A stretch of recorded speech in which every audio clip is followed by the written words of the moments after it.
તો સ્વાગત છે તમારું મેન વર્સેસ જર્નીમાં. તો અમે છીએ અત્યારે નારગોલ બીચ. તો આવો તમને બતાવી નારગોલ બીચ. તો સુરત થી આપણી ટ્રેન ઉપડી ગઈ છે અને આપણે જવાનું છે વાપી. ટ્રેનનો સફર અને ચોમાહાની ઋતુમાં આવેલા લીલાછમ જંગલો અને એની આ હરિયાળી અને એમાં આવેલા આ નાળિયેરીના બગીચા અને બિલીમોરા ગામમાંથી નીકળતી આ અંબિકા રિવર આ જગ્યાને કાંઈક અલગ જ અંદાજનો અનુભવ કરાવે છે.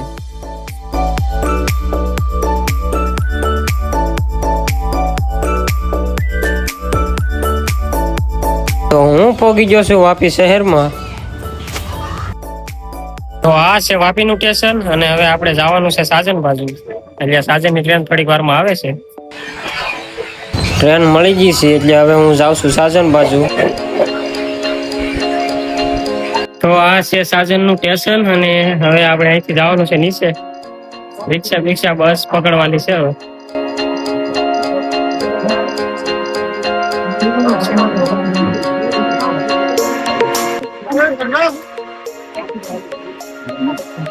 સાસા નારગોલ બીચ જવું હોય તો નારગોલ બીચ કેટલાક જણા છો? એક એક જ છે. સ્ટેશનમાં જવા પડે. સ્ટેશનમાં જવા પડે.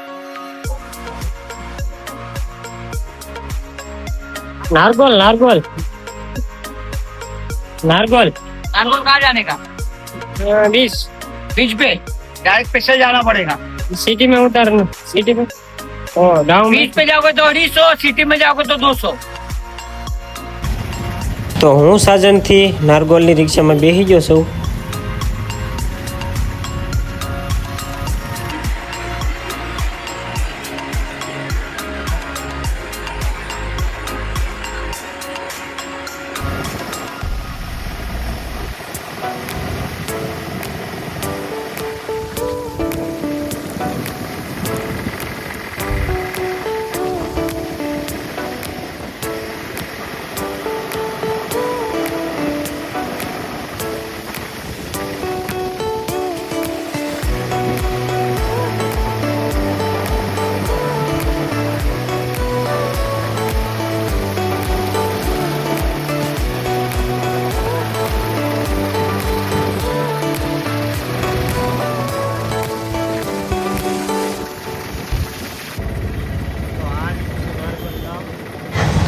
તો થોડો સમય રિક્ષાનો સફર કર્યા પછી હું પહોંચી ગયો છું નારગોલ ગામમાં. તો અત્યારે નારગોલ પહોંચી ગયા છે. હવે બીચ બાજુ જવાનું છે. બીચ અહીંથી 1.5 કિલોમીટર જેવું છે. આ નજારો જોઈને તો એવું લાગ્યું કે હું કેરળમાં આવી ગયો. તો આવી જાવ તમે નાળિયેરીના બગીચા જોવા અને નારગોલ બીચ જોવા. તો આ કાકા મળી ગયા રસ્તામાં અને એ બીચ સુધી આવે છે એટલે મને લઈ લીધો છે.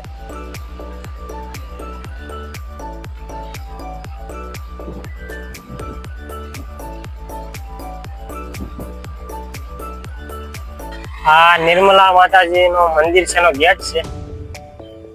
આ મંદિર તરફ જવાય છે.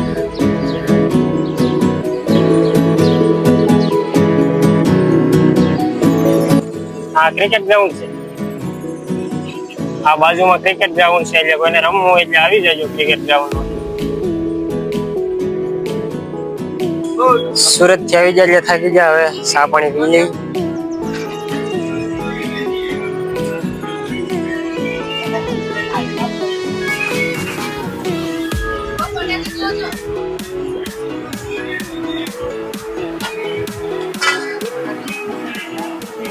ચા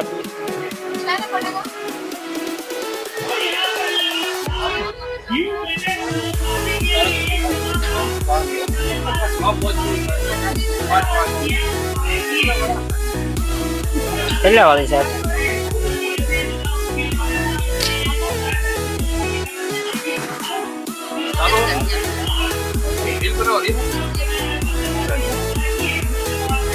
વધી જાય સાત.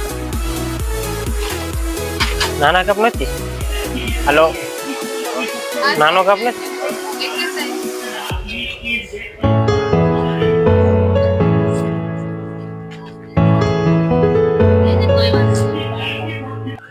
તો ફાઇનલી દોસ્તો આપણે જ્યાં પહોંચવાનું હતું ત્યાં પહોંચી ગયા છીએ આ છે નારગોલ બીચ. તો હાલો જોઈએ.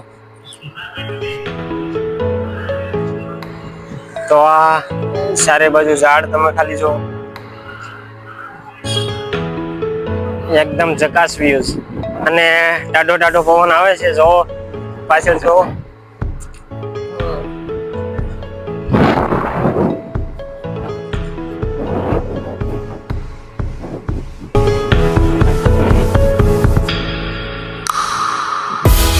અહીંયા છોકરાના નાના બાળકોના રમકડા મળે છે. આહા.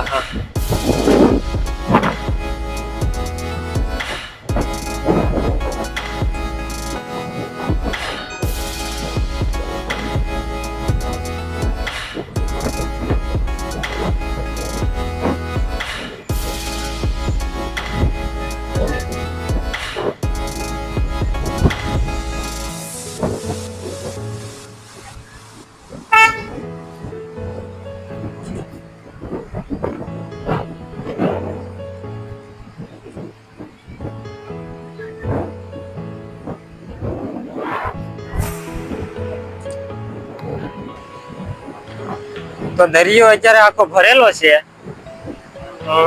બહુ વધારે પડતો ભરેલો. થોડો ખાલી હોત તો થોડુંક વ્યૂ સારું આવે.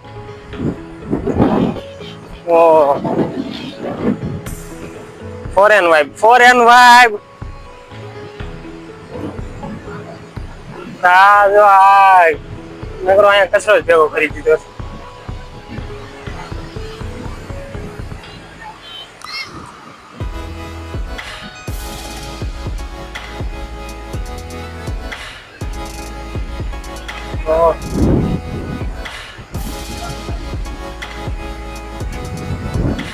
તો જોવો તમે આ દરિયો, આ થોડોક વધારે ભરાઈ ગયેલો છે. અત્યારે થોડોક ખાલી હોત તો વધારે મજા આવે. હવે ખાલી થાય એટલે થોડુંક સાફ થઈ જાય એટલે થોડોક બીચ નો વ્યૂ વધારે આવે. આ બાજુની સાઈડમાં જોવો ને એટલે આ સરુના વૃક્ષો ને બધું જોઈને એવું લાગે આ વિદેશમાં હોય એવું લાગે. આ જો આ ઝાડવા લગભગ 3 થી 4 કિલોમીટર આગળ આમ છે. તો આ બાજુ આગળ આવ્યા એટલે ઊંટ સવારી છે. હાલો પૂછ્યાનું શું છે.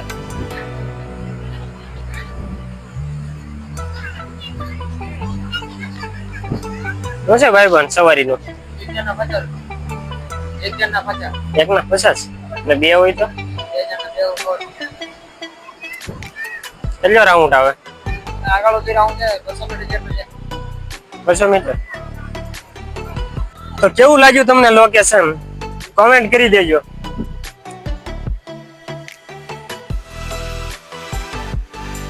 તો બીચ જોવા ગયું. હવે અહીંયા એક નિર્મલા માતાજીનું મંદિર છે, ત્યાં દર્શન કરતા હોઈએ.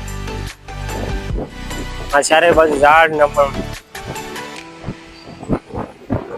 રમવાનું, બેહવાનું, નાસ્તા કાઉન્ટર ને આરામ કરવાની જગ્યા છે આ બધી. તો પહોંચી ગયા છીએ નિર્મલા માતાજીના મંદિરે. જોવો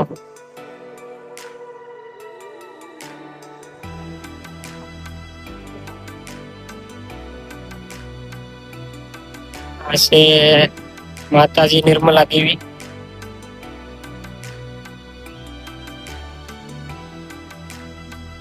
ને આ નિર્મલ વૃક્ષ.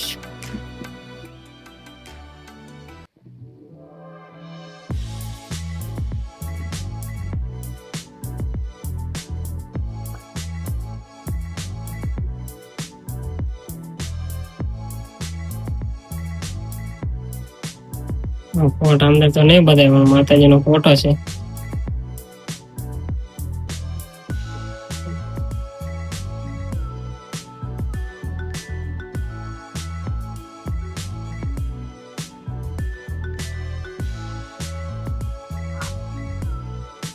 બહુ જૂનું છે, લગભગ 100 વર્ષ ઉપર થઈ ગયું છે.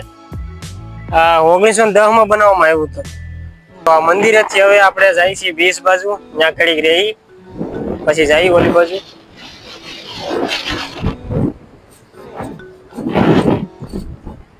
તો હવે આપણે બધે ફરી તો લીધું છે, હવે જઈએ છીએ નાસ્તો કાંક કરી લઈ, ખાઈ લઈ, પછી આગળ વિચારીએ કઈ બાજુ જવું એમ. બનારો વિડીયોમાં. મીઠા પાણીનો બરફ છે, હાથ મોટું ધોઈ નાખી થોડું.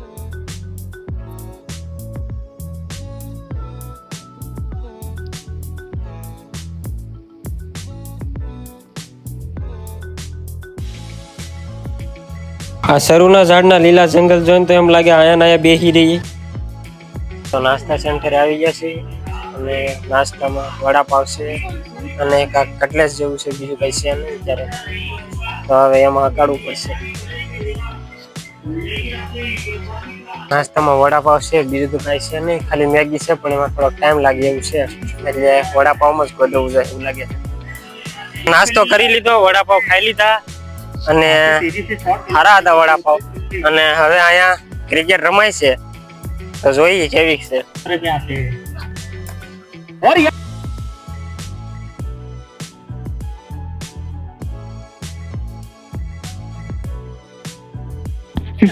रन बनाने होंगे। जो पहले इनिंग में मुकाबला चल रही आपको नजर आ रहा है, 18 में तभी इम्पैक्ट प्लेयर आए हैं।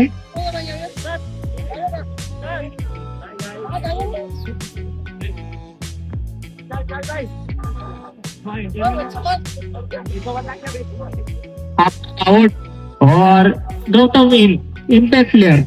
जी हाँ, काफी बेहतरीन। सभी खिलाड़ियों को मौका मिलता है इस तरह से कि एक बल्लेबाजी करते अपना काम खत्म करने के बाद एक गेंदबाज को भी मौका मिलता है। वही इस टूर्नामेंट में रूल्स रखा गया है। और तीसरी ओवर लेकर आए हैं तरल बारिया, जो पहला ओवर काफी बेहतरीन गया था, 3 रन का ओवर घटा था, लेकिन हिट को बड़े हिट खेलने होंगे। यहाँ पे जैसे ही मैंने बताया था कि बड़े हिट खेलने होंगे, वैसे ही मेरी बात धुन के कानों तक ગરમી થઈ ગઈ છે અને આ ખેલાડીએ સોડાની ઓફર કરી એટલે પી લઈ થોડી.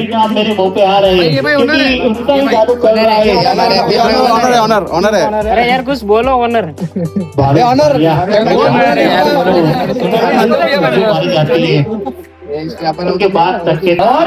સુરત સુરત.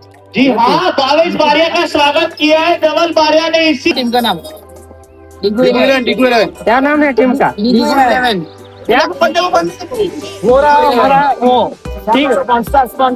ડીગુ 11. બધાય ભાઈઓ એમ કહે છે કે મને વિડીયોમાં લઈ લો, તો એને બધાને વિડીયોમાં લઈ લીધા. दर्शक के हाथों में 6 रन के लिए ખેલાડી છો કે બધા? ઓકે, આવી ગયા.